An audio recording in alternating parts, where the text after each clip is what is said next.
Oke, sudah, Pak. Oke, baiklah. Bismillahirrahmanirrahim. Assalamualaikum warahmatullahi wabarakatuh. Waalaikumsalam warahmatullahi wabarakatuh. Waalaikumsalam warahmatullahi wabarakatuh. Ya, selamat pagi semuanya, rekan-rekan peserta mata kuliah e-commerce ya. Pada kesempatan pagi hari ini kita online ya untuk pertemuan ya secara daring. Di pertemuan ini saya yang ke pertemuan 2 ya materinya ya, karena kemarin kita sudah baru materi pertama gitu ya. Jadi ini akan materi 2 dan 3 nanti ya, insya Allah ya, karena biar urut gitu ya. Oke, pada pertemuan tatap muka yang materi kedua ini kita akan bahas terkait dengan model bisnis dan strategi e-commerce. Ya, jadi membedah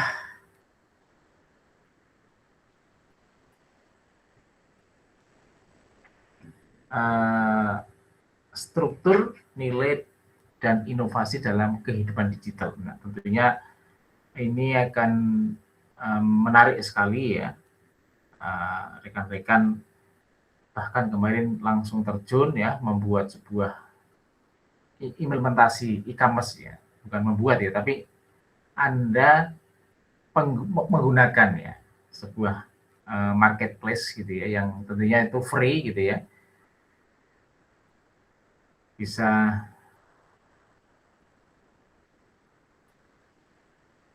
dimanfaatkan ya. Oke, kita akan bicara secara sisi teoritinya dulu gitu ya.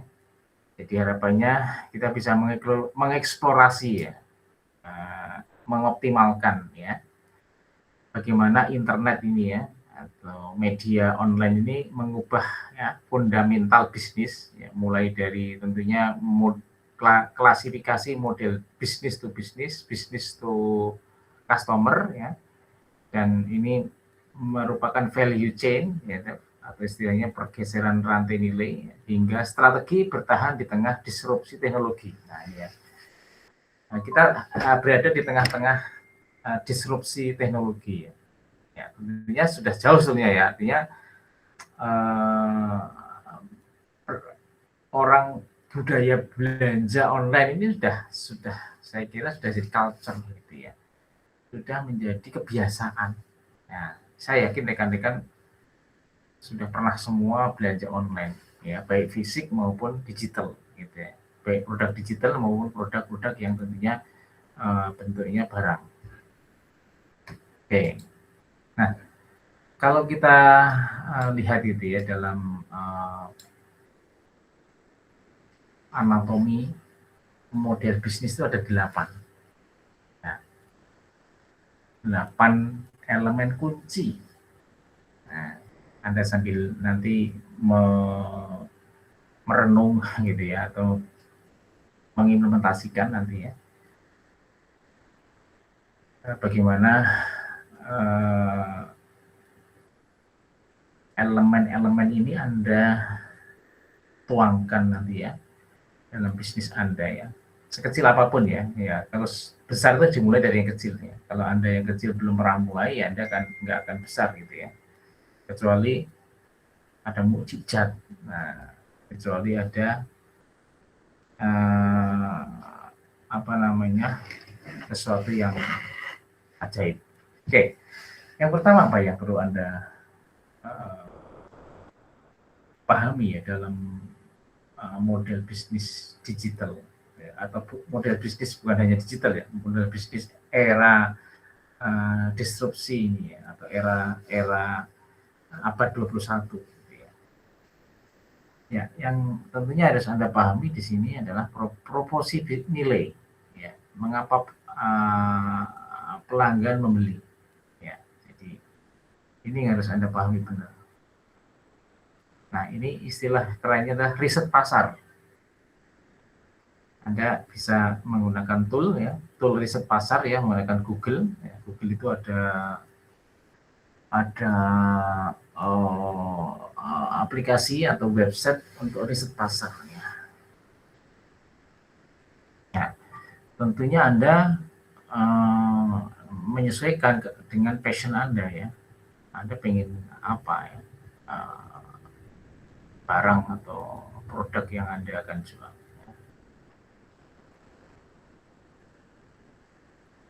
Oke ya, kemudian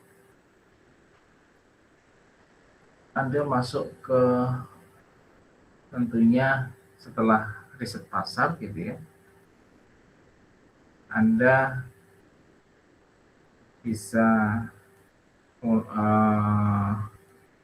ke model pendapatan. Ya, model pendapatannya seperti apa ya? Sumber profit gitu ya.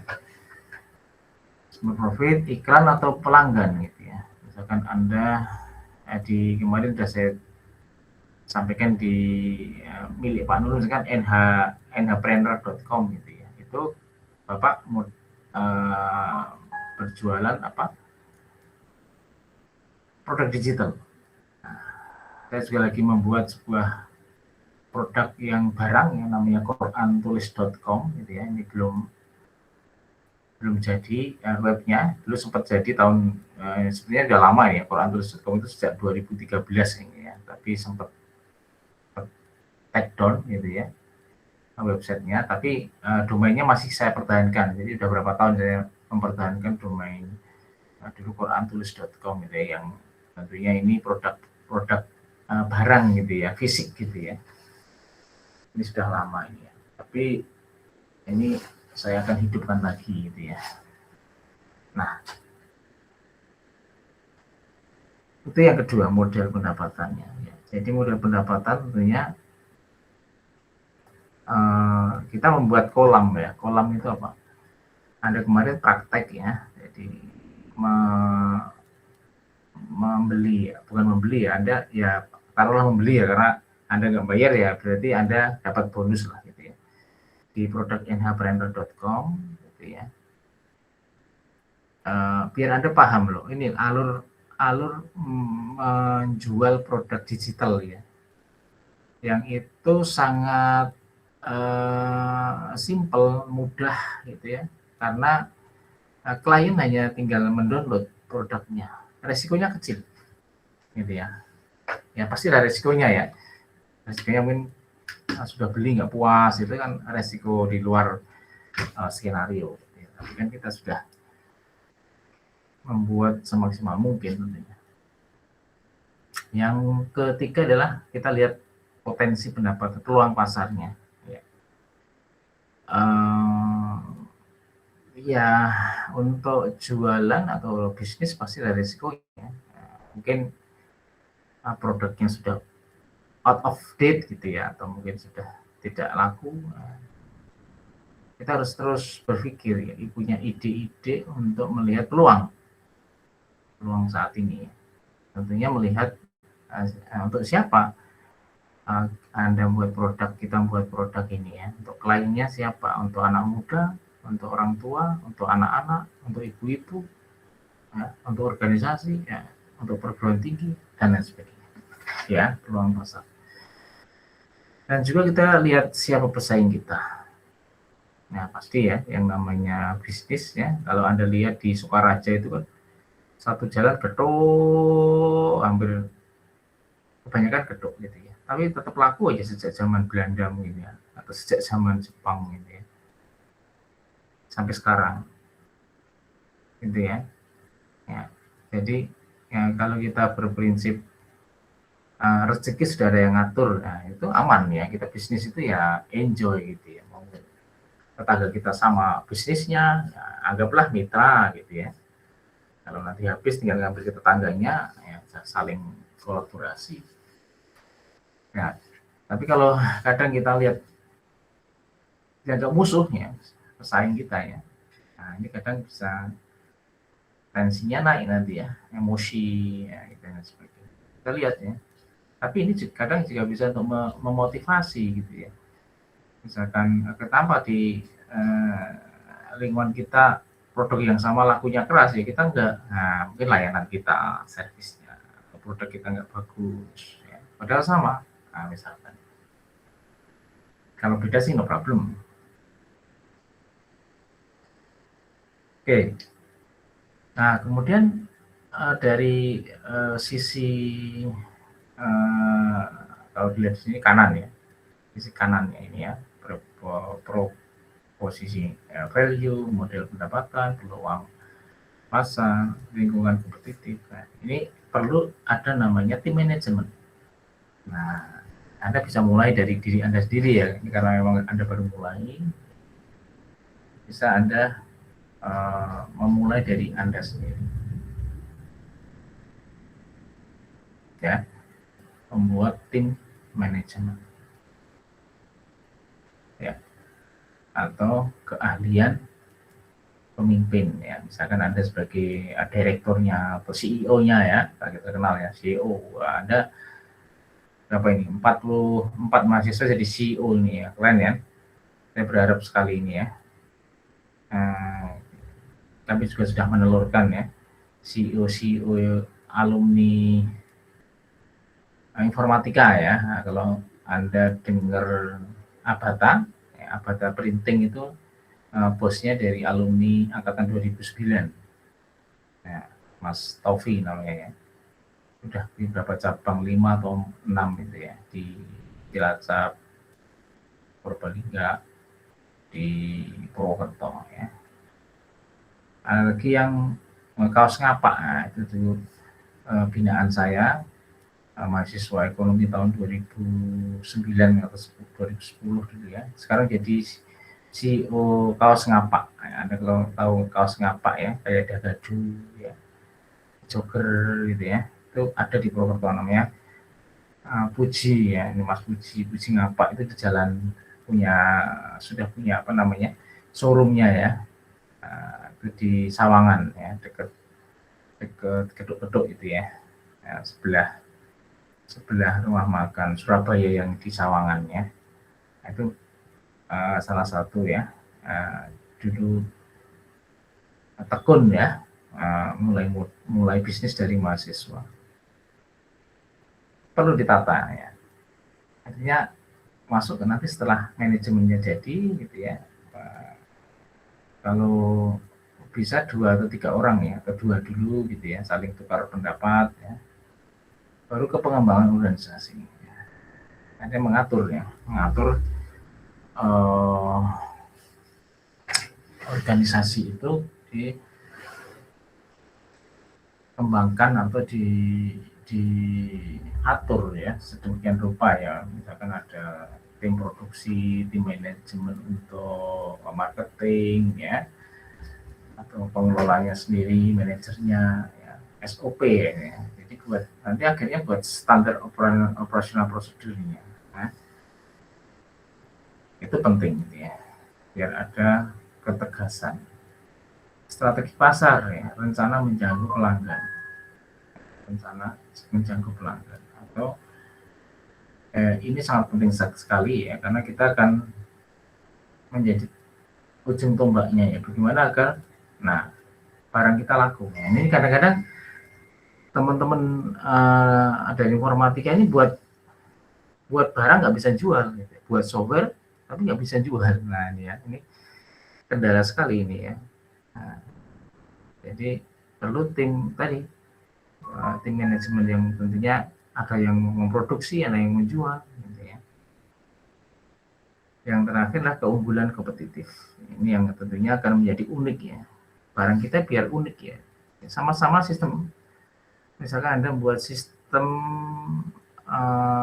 point of sale ya. Sistem kasir ya, sistem informasi kasir.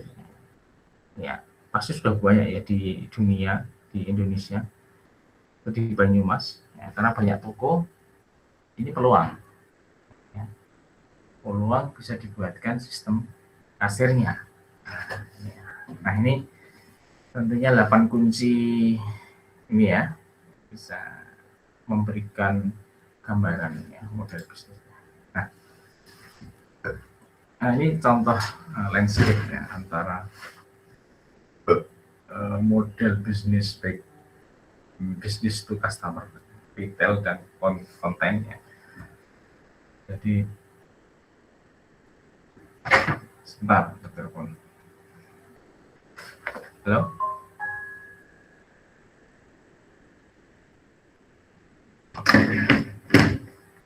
Ya. Jadi e-tailer ya, atau istilahnya pengecer online, ya, pengecer online dan content provider atau penyedia. Ya, ada toko grosir biasanya gitu ya, dan lain sebagainya.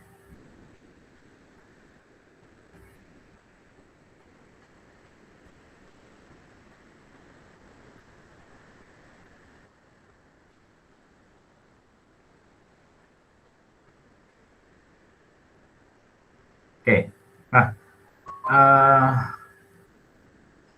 konsepnya apa ya? Jadi konsep kalau pengecer online ya toko versi digital yang menjual barang fisik. Ya, jadi apapun ya, mendoan pun bisa dijual online ya. Contohnya gitu ya. Variasinya macam-macam ini ya untuk pengecer online. Ada virtual merchant ya, hanya online ya, Amazon online ya. Semua full Anda mau beli buku dari Amerika macam-macam ya. Bisa. Omni channel ya, toko fisik plus online, Walmart. Nah, contoh Walmart atau mungkin sekarang di Alfamart, Indomart atau mungkin mart-mart yang lain gitu ya, bisa melayani hybrid gitu ya, ya fisik ya online. Kemudian juga manufacture direct ya, pabrikan ke konsumen ya, Dell, Nike ya sebenarnya ya. Tantangan ya, makin rendah kompetisinya harga ketat gitu ya. Jadi ini nggak apa laku marginnya rendah tapi lakunya banyak gitu ya. Kelipatan gitu ya. 5.000 tapi yang beli 1 juta orang. Misalkan tadi ya Dell, Nike. Kalau content provider ya, penyedia konsepnya adalah mendistribusikan informasi, musik, video, berita. Nah, ini banyak sekarang jualan-jualan yang kayak Pak Nurul juga ini masuk ke sini nih ya, content provider. Dari media tradisional, oh beda ya, Pak Nurul masih ke pengecer online, beda ini, karena ini sudah sifatnya besar nih ya, karena di sini pemain-pemain YouTuber, podcaster, nah ini yang Pak Nurul podcast ini masuk ke sini. Model pendapatnya iklan, langganan. Nah, oh iya ini kalau podcast Pak Nurul masuk sini. Ya, masuk ke model ini, model provider ya, penyedia konten. Jadi kepemilikan hak cipta, nah, kan nggak bisa nyamai ya. Nah, podcast unik sendiri, punya style sendiri, YouTuber dan sebagainya.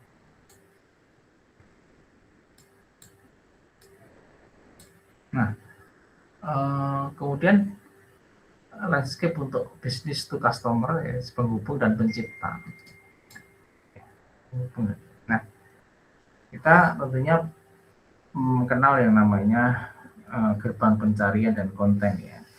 Ini salah satu pendapatannya dari iklan. Namanya ada Google AdSense. Ada yang sudah punya Google AdSense?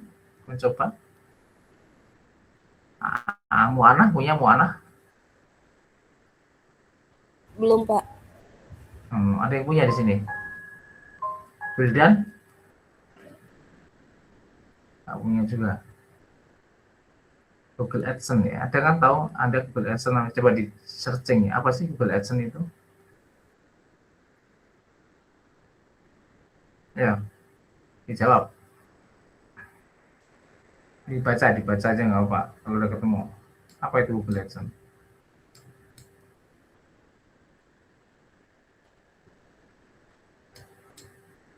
Ayo, volunteer. Ini yang muncul di sini Wildan. Apa Wildan?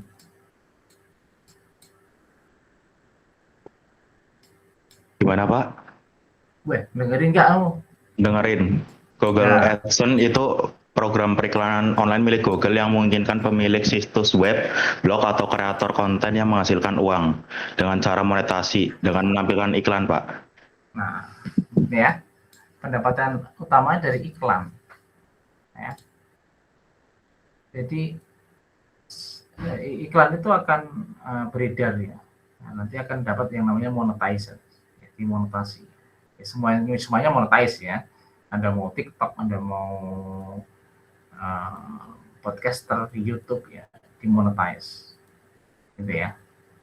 Oke, itu portal salah satunya pendapatan besar. Nah, kemudian di blog selanjutnya ada yang namanya transaction broker, ya, perantara pemproses transaksi.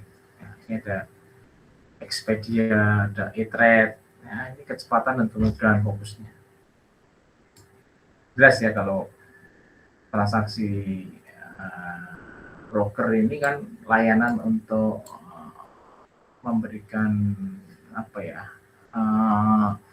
pengiriman cepat gitu ya. Kemudian community provider, lingkungan sosial dan berbagi minat. Nah, ini ada Facebook, ada LinkedIn, ada TikTok. Ya. Jadi nilai value-nya di efek jaringan dan data pengguna. Ya, saya kira banyak pengguna ini ya. Yang keempat, market creator, lingkungan pertemuan penjual dan pembeli. Ya, eBay, Etsy, Uber, biaya transaksi dan komisi. Nah, Gojek, ini itu masuk market creator. Silakan ya, Anda bisa bermain gitu ya. Mau jadi kreator, mau jadi community provider, ya, portal, ya, macam-macam. Ya. Nah, kalau kita lihat bisnis to bisnis gitu ya, ini raksasa yang tersembunyi saya kira ya, bagaikan fata morgana gitu ya, kelihatannya kecil tapi ternyata besar sekali potensinya. Ya.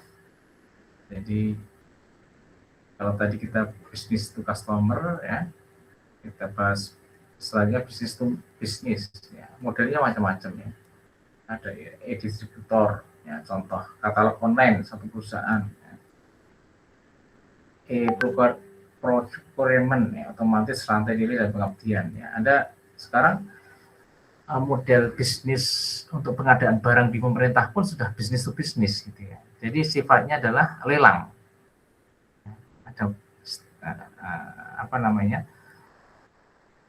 Procurementnya sudah dibuat gitu ya. Jadi para pebisnis alat nanti main harga kecil-kecilan, nanti yang kecil ya tentunya yang layanannya bagus menang ya, nanti tanding misalkan teknik ini mau ngadain untuk di gedung F itu di lantai 3 mau dibuat layar apa namanya itu digital ya, apa pintu depannya ya. Nah, kemarin kita buat lelang, ada 10 misalkan 10 pebisnis ya yang masuk. Nah, kemudian tanding cari yang paling murah gitu ya. Nah, ini juga yang sering pada main bisnis ada bursa exchange ya, pasar digital independen ya. Ada konsorsium industri ya, supply on ya. Ini sudah dimulai juga. Nah, kemudian tentunya kita masuk ke dampak pada skala industri ya. Nah, saya kira tadi saya sampaikan ya, bisnis ini pasti ada efek dampak ya, apalagi yang digital ini ya. Digital ya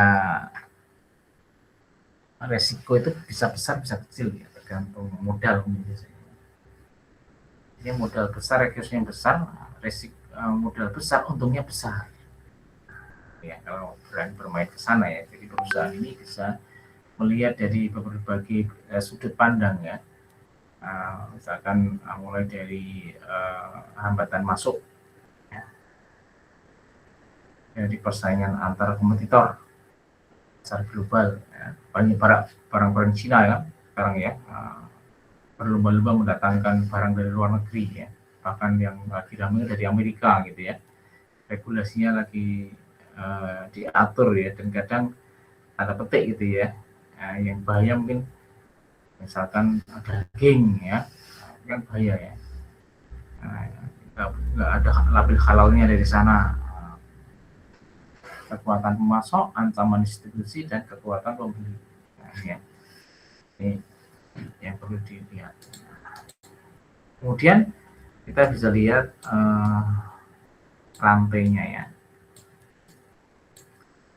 Jadi rantai nilai digital atau digital value chain ya. Rantai nilainya tentunya kita bisa lihat ya, tradisional dan direct ya. Sangat beda sekali ya antara tradisional dan nilai digital ya. Jadi kalau di tradisional itu ada 6 langkah gitu ya, dengan rantai nilai digital ya kita bisa hanya 2 langkah ya, bagaimana komunikasi antara supplier dan customer ya. Ini bisa kita manfaatkan ya. Kalau tradisional lama ya, artinya ada langkah supplier, manufaktur, transporter, distributor, retailer, dan sebagainya. Nah, kalau di nilai digital itu dari manufaktur langsung channel, misalkan web aplikasi ya, web atau aplikasi baik berbasis web, berbasis Android atau Apple semacam ya, iOS gitu ya, ke customer. Itu sebenarnya di direct channel itu sudah secara hidden itu di situ masuk ada di transportasi sudah dimanfaatkan di situ prosesnya. Ini saya kira efisien ya, produsen melewati perantara ya. Dampaknya biaya lebih rendah di digital, distribusi cepat dan konsumen real time ya, kita bisa lihat ya. Oh misalkan Anda kalau beli barang di sebuah marketplace ya, Anda masukkan kode pembayaran Anda bisa lihat sampai mana barang itu dikirim dari supplier ya ke customer. Bisa lihat, oh baru dikirim, oh sudah dikirim sampai di kota Anda dan sebagainya. Nah, dan kalau kita lihat ya, konsep value web tadi ya, di tengah tadi ya, di sini kan ada direct channel web atau app-nya. Nah itu membentuk ekosistem terjalin yang menggunakan e-commerce untuk mengkoordinasi mitra bisnis. Nah ini Anda sekarang sudah mencoba latihan ya, meskipun bukan webnya Anda sendiri, itu webnya orang ya, yang kemarin apa ya, Ana pakainya Skalev atau link ID.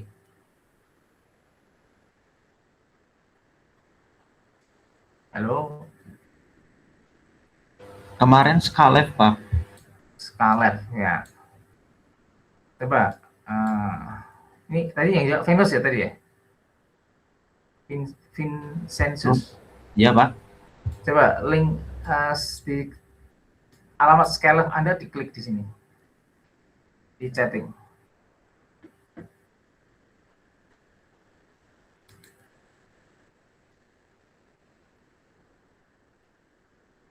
Sudah?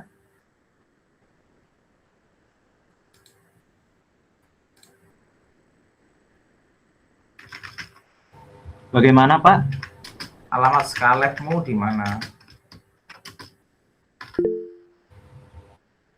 Di chat, lihat chat. Ya, Pak. Sebentar, Pak. Di copy aja di situ. Jadi biar langsung praktek gitu ya. Jadi saya sedikit.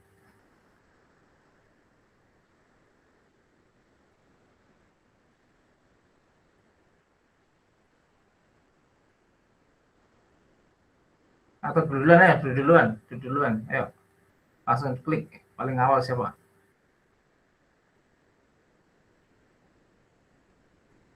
Jangan pakai lama.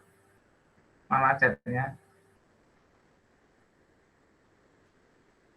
Aduh, maaf Pak, saya harus login dulu. Kemarin nge-share di Aldiro juga ada kayaknya, Pak. Udah sekarang yang bisa siapa yang dipaste di sini alamat, bukan alamat tugas ya, alamat Skalevmu apa? Alamat bisnis di Skalev. Ayo cepat. Masa nggak dari 3 berapa ini? 329 nggak ada yang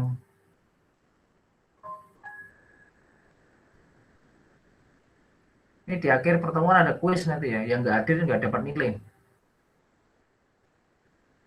Nggak ada susulan ini ya kuisnya. Ayo di share sini.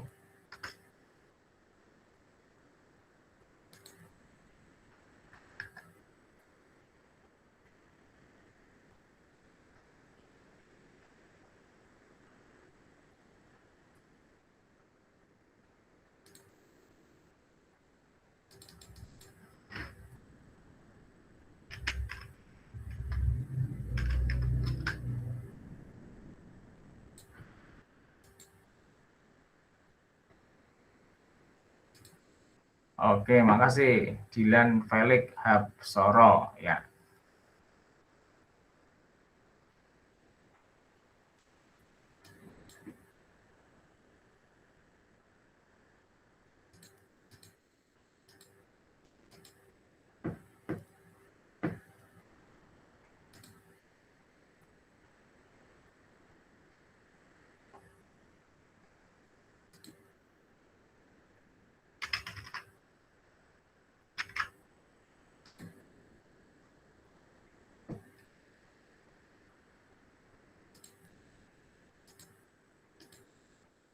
Sebentar, saya cek ya.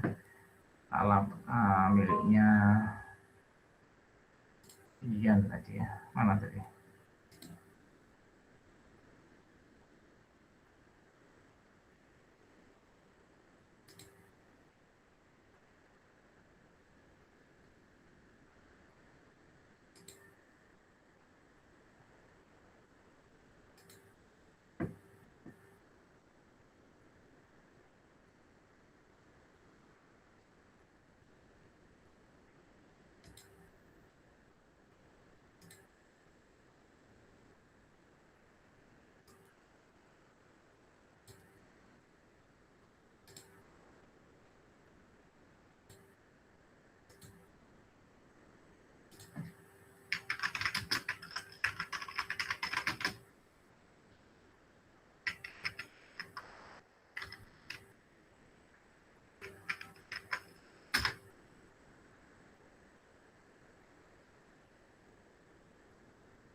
Halo? Kelihatan?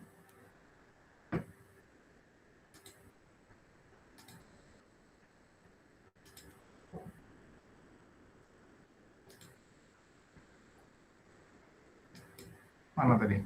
Oh ini.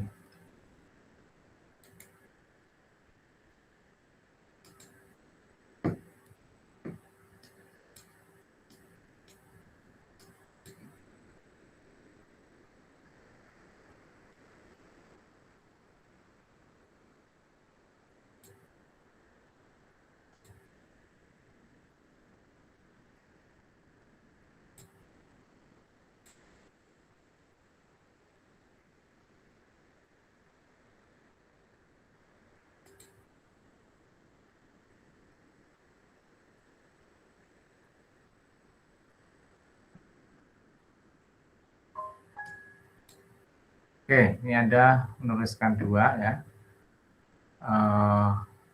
Terus Anda perbaiki ya. Anda biar benar-benar nanti di akhir perkuliahan Anda bisa memanfaatkan aplikasi ini.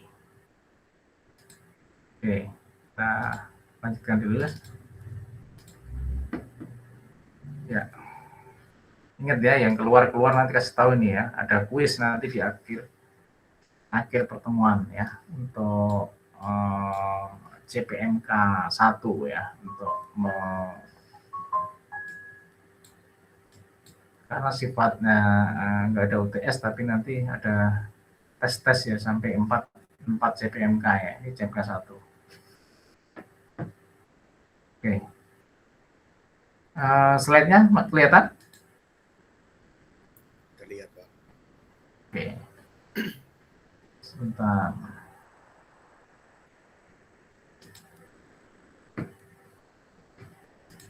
Ya. Nah, jadi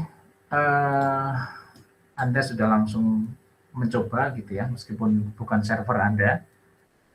Ya. Nah, hilang ya? Kelihatan?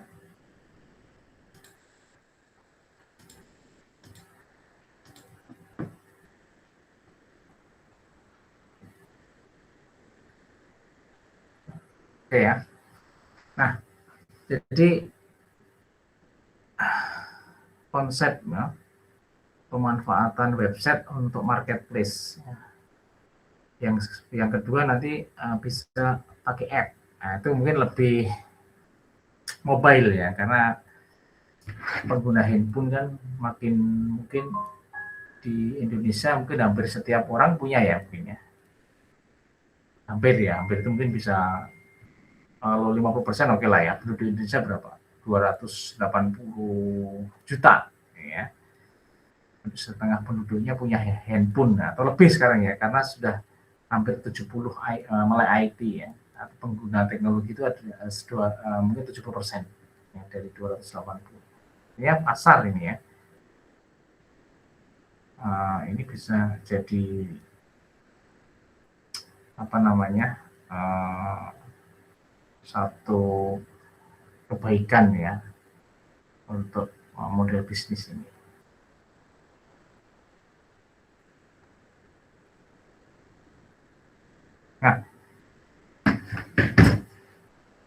Nah, ini contoh udah banyak ya, contoh pemain-pemain, dan mau nggak mau ya, hampir semua bisnis ya pendekatannya dengan IT.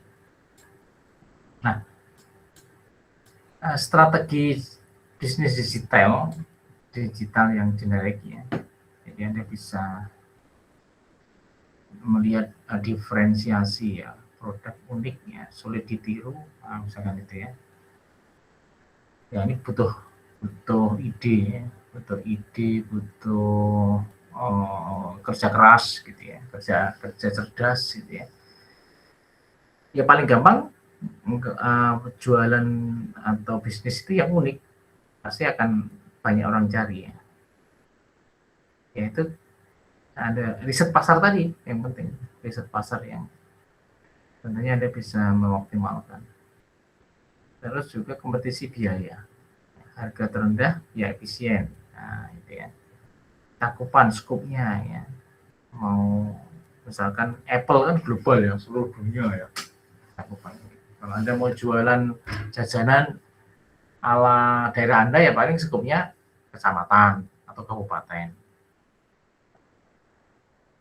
Kalau komputer ya, Android, jualan Samsung, semuanya internasional. Misalkan segmen spesifiknya, contoh Bonobos. Dan yang terakhir keintiman pelanggan. Nah, ini harus kita buat kolam. Contoh Pak Nurul kan buat kolam gitu ya. Anda kemarin ngisi biodata, ya, nama, email, nah itu kasih produk gratis misalkan. Tapi kan kita sudah punya ikatan itu ya. Jadi kalau ada email produk promosi dari nhpreneur.com, Anda nggak menganggap itu sebuah spam. Nah gitu ya maksudnya ya. Jadi itu yang penting juga ya. Untuk marketing itu harus Anda bisa menawarkan sesuatu yang gratis. Itu seperti ya yang Anda pakai misalkan apa, Skylife ya. Atau email Google Anda kan gratis kan ya. Pasti di hati Anda istilahnya gitu ya. Google itu udah ngasih gratis 15 giga satu akun misalnya, luar biasa ya. Tapi bisnis di luar itu banyak dia gitu ya.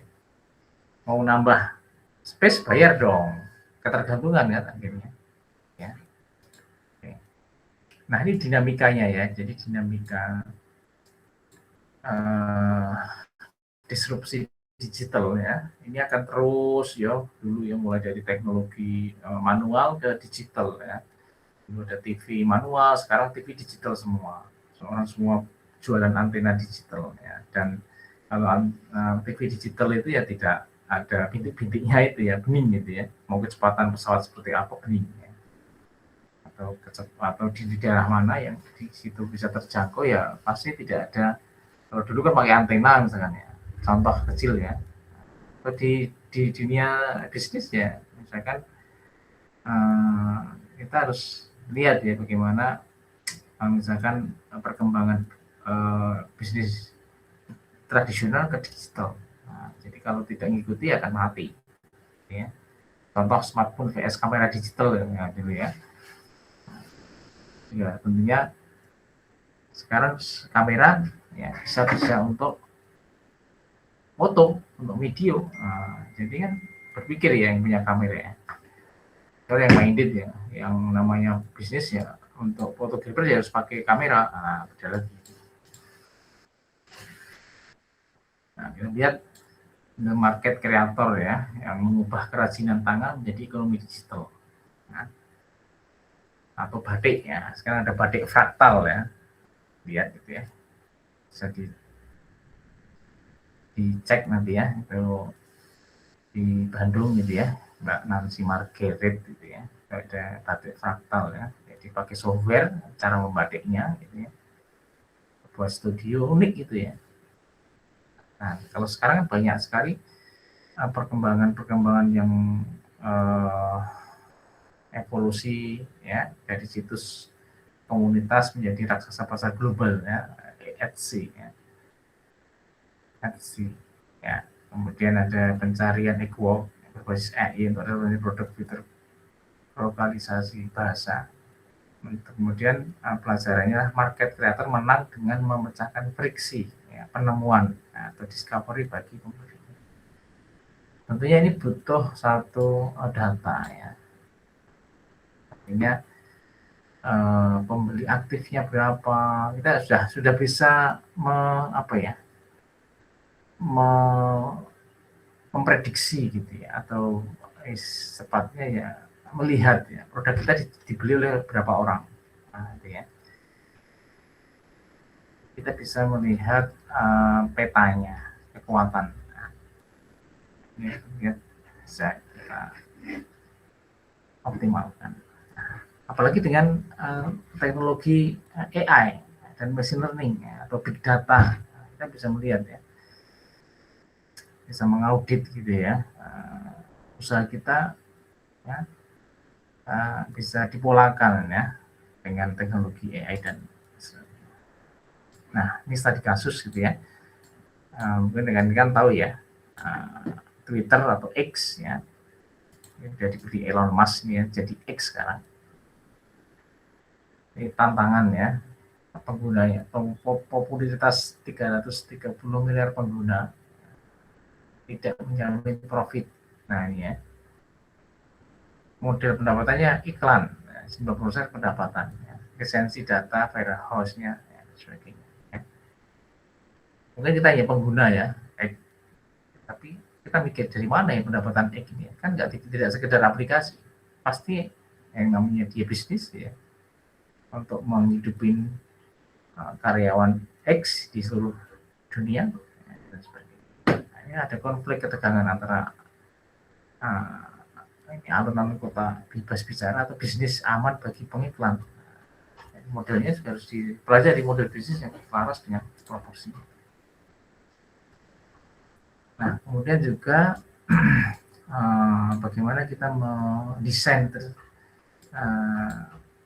ini waktu pandemi kemarin ya, saya kira pola berpikir bisnisnya berubah semua. Ada namanya desain terdistribusi, tidak ada single point of failure-nya, tidak ada kegagalan dalam mungkin mendesainnya, pasti ya nggak mungkin ya, tapi kan desain bisa meminimalis kapasitas fiber, investasi backbone sebelum krisis, ya. Kemudian content delivery network, ya.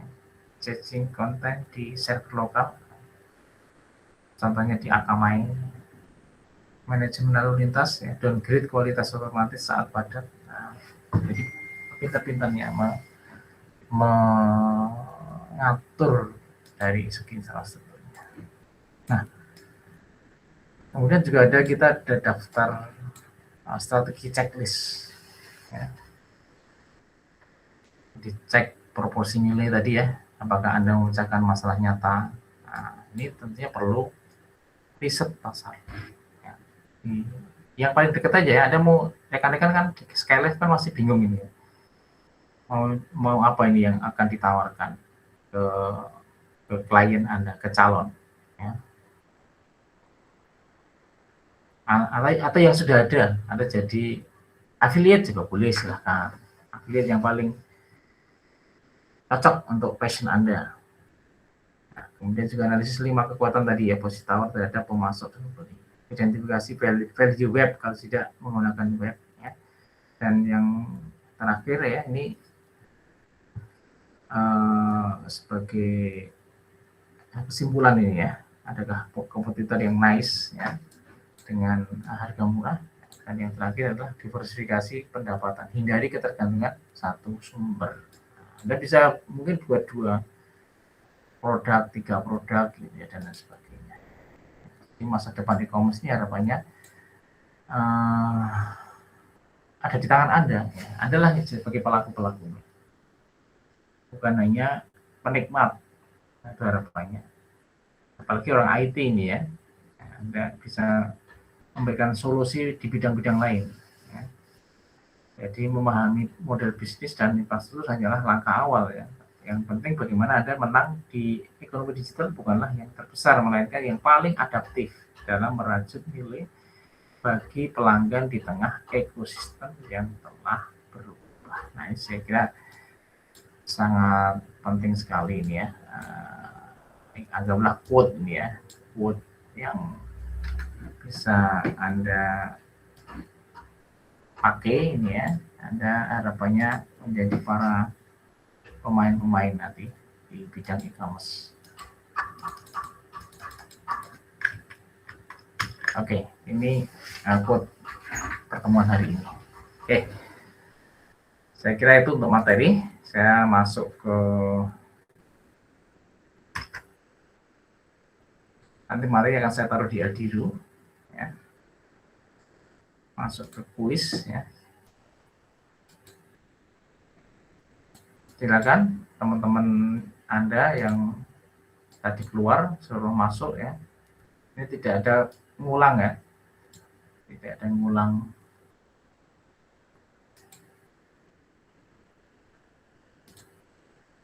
Ya, silakan.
Sudah semua?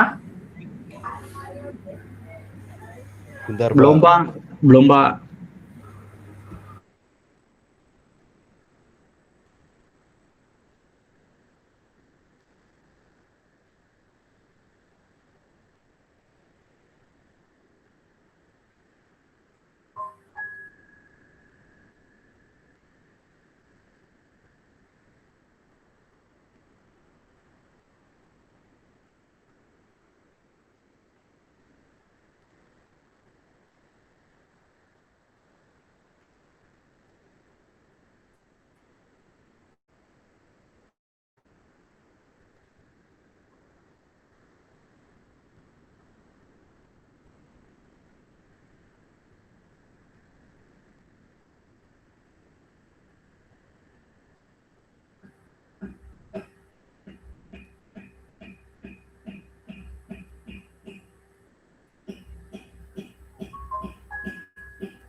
Kepada keluarga Bapak Jokowi terkait dengan temuan-temuan saya yang baru.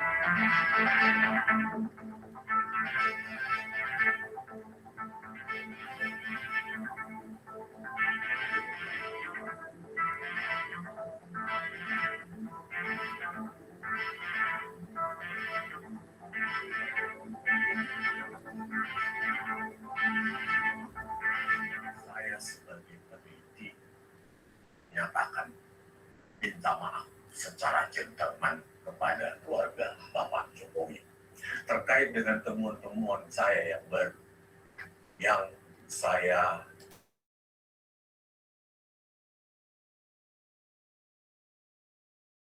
Sudah ya? Sudah, Pak. Oke, saya akan mulai. 1, 2, nah sebentar.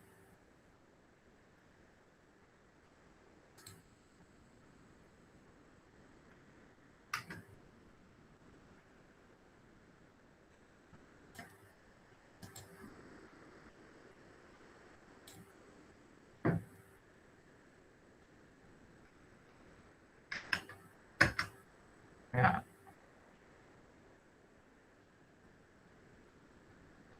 Satu, dua, tiga.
Sudah semua ya?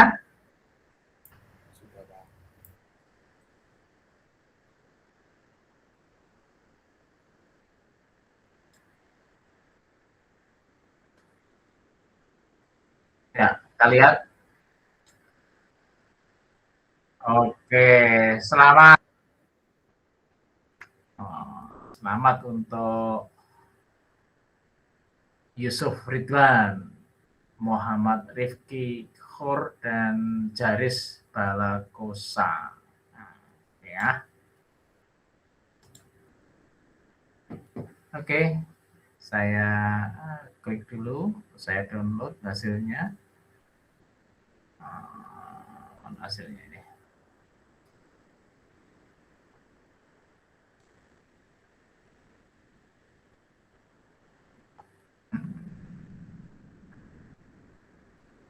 Hasilnya di mana ini? 50%.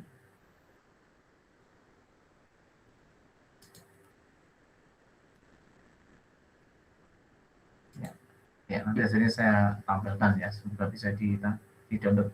Oke, saya kira itu rekan-rekan semua untuk pertemuan hari ini. Ya, dan pertemuan terakhir sebelum Lebaran ya, ini selamat berlibur.